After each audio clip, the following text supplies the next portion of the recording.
हाय hello नमस्ते, welcome to my channel education with professor Jyoti और मैं प्रोफेसर ज्योति। अगर आपने मेरे चैनल को अभी तक सब्सक्राइब नहीं किया है तो सब्सक्राइब कीजिए और बेल आइकॉन पे जरूर क्लिक कीजिए ताकि मेरे नए आने वाली वीडियो की नोटिफिकेशन आपको सबसे पहले मिले। हाय हेलो नमस्ते और स्वागत है आपका मेरे चैनल में। और आज की वीडियो में हम बात करने वाले हैं हिंदी दिवस के बारे में। तो सबसे पहले हिंदी दिवस क्यों मनाया जाता है, उसका इतिहास, और उसी के साथ आजकल जो ऑनलाइन क्लासेस शुरू है उसमें हम हिंदी दिवस की कैसी एक्टिविटीज़ ले सकते हैं, इसके बारे में भी आज के वीडियो में हम बात करेंगे। तो एंड तक ये वीडियो ज़रूर देखिए। और आज हम शुरुआत करते हैं हिंदी दिवस के बारे में। हिंदी ये हमारी राष्ट्रभाषा ना होकर ये राजभाषा है।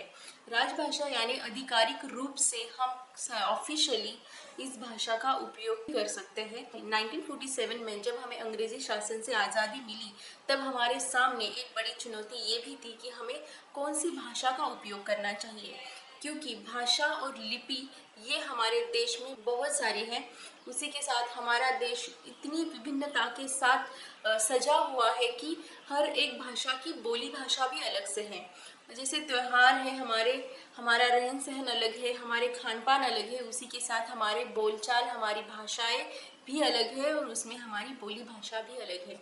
तो यही एक सवाल था, कौन सी भाषा का हमें आधिकारिक रूप से प्रयोग करना चाहिए ताकि वो भाषा हम भारत में, पूरे भारत में कहीं भी यूज कर सके। 6 दिसंबर 1946 को भारतीय संविधान तैयार करने के लिए एक सभा का आयोजन कर दिया गया।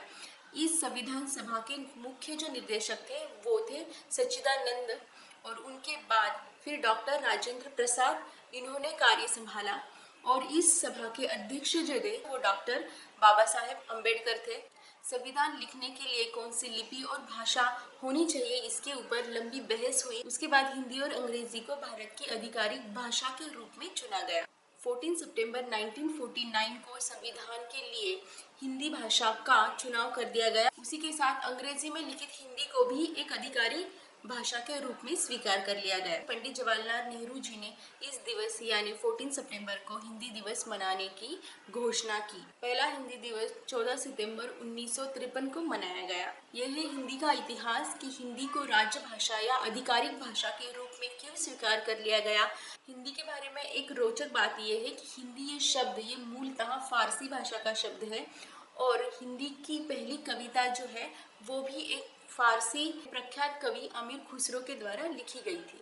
आपको जानकर आश्चर्य होगा कि हिंदी भाषा का जो पहला लेखन है वो ग्रेसिम द तासी इस फ्रांसी लेखक ने किया हुआ है। अगला तथ्य यह है कि 1977 में अटल बिहारी वाजपेयी जी ने संयुक्त राष्ट्रीय सभा को हिंदी में ही संबोधित किया था, और हिंदी का नमस्ते ये शब्द पूरे विश्व में प्रसिद्ध है। हिंदी दिवस उत्साह कोई एक दिन का नहीं हो। हिंदी दिवस ये 14 सितंबर से लेकर 21 सितंबर पूरे सप्ताह चलता है। इस सप्ताह में जो सरकारी कार्यालय है, स्कूल है, कॉलेजेस है और जो भी संस्थाएं हैं वहाँ पर अलग अलग कार्यक्रम लिए जाते हैं जो कि हिंदी की प्रेरणा बढ़ाए और लोगों के प्रति हिंदी को जागरूक करे। उसी के साथ ही हमारी जो भाषाएं लुप्त हो रही है उन्हें बचाने की हम कोशिश करें, ये भी इससे संदेश दिया जाता है। कोविड-19 की वजह से जो ऑनलाइन क्लासेस शुरू है उसमें हम हिंदी दिवस कैसे मना सकते हैं।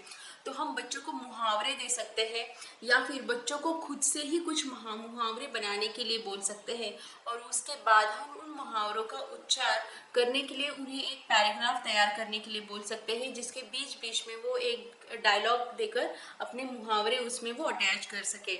बच्चों को हम कुछ कहावतें ऐसी बनाने के लिए बोल सकते हैं जो कहावतें रोज़ हम यूज़ करते हैं, जिनका मीनिंग बच्चे सभी स्टूडेंट को समझाएंगे। उसी के साथ ही हम अंताक्षरी भी खेल सकते हैं, जैसे कि हिंदी शब्द बोलने हैं या फिर दोहे गाने हैं या फिर हिंदी की जो छोटी छोटी कविताएं हैं वो कविता गानी है। अंताक्षरी खेलते समय छात्र कोई भी पंक्तियां वहाँ पे गा सकते हैं। तो ये जो 7 दिन का सप्ताह है उस सप्ताह में हम हर एक दिन 2-3 एक्टिविटीज़ ले सकते हैं या फिर एक एक एक्टिविटी डिटेल में ले सकते हैं, जिसकी वजह से छात्रों में हिंदी के प्रति प्रेम जागृत हो। आप छात्रों को समूहों में विभाजित कर दीजिए और जो एक समूह है उसे आप बता दीजिए कि आपने जो भी उपकरण है उनके नाम हिंदी में लिख कर लेके आइए, 10 या 20 जो भी जितने भी आप देना चाहो। फिर दूसरा समूह है उसे बता दीजिए कि खेल के जो भी साधन हैं उनके नाम आप हिंदी क्या है वो सर्च कर लीजिए। उसे दूसरा तीसरा जो है उन्हें ऐसे ही अलग अलग आप नाम सर्च करने के लिए बोल सकते हैं। इससे क्या होगा कि छात्रों के हिंदी शब्द जो है उनकी वोकैबुलरी अपने आप ही बढ़ जाएगी। छात्रों को आप कुछ प्रिंट दिखा सकते हो जिसमें कुछ इमेज बनी हुई है, जैसे कि केमिकल्स की है, या तो वहाँ पे आप बता सकते हो कि ये इसे क्या बोलते हैं हिंदी में, तो रसायन। तो इस तरीके से आप अलग अलग इमेजेस बनाकर आप छात्रों को उसके मतलब या फिर अर्थ समझा सकते हो कि हिंदी में क्या कहते हैं। उनसे उनकी वोकैबुलरी बढ़ेगी। या फिर कोई पत्र लिखने के लिए बोल दीजिए, कोई ईमेल लिखने के लिए बोल दीजिए हिंदी में, जो आपको वो पढ़कर सुनाए कि उन्होंने क्या पत्र लिखा है। तो इस तरीके से हम कार्यक्रम ले सकते हैं, प्रतियोगिताएं ले सकते हैं, जिससे कि छात्रों के मन में हिंदी के प्रति प्रेम बढ़े, उत्साह बढ़े, प्यार बढ़े और हिंदी शब्दों के बारे में उन्हें ज़्यादा से ज़्यादा जानकारी हो। उनकी जो शब्दकोश है वो उनमें कुछ शब्द जाकर भर जाए। तो सभी व्यूअर को हिंदी दिवस की शुभकामनाएं। तो आपको ये वीडियो अच्छा लगा हो तो इसे लाइक कीजिए, सब्सक्राइब कीजिए, and thank you very much. Bye bye.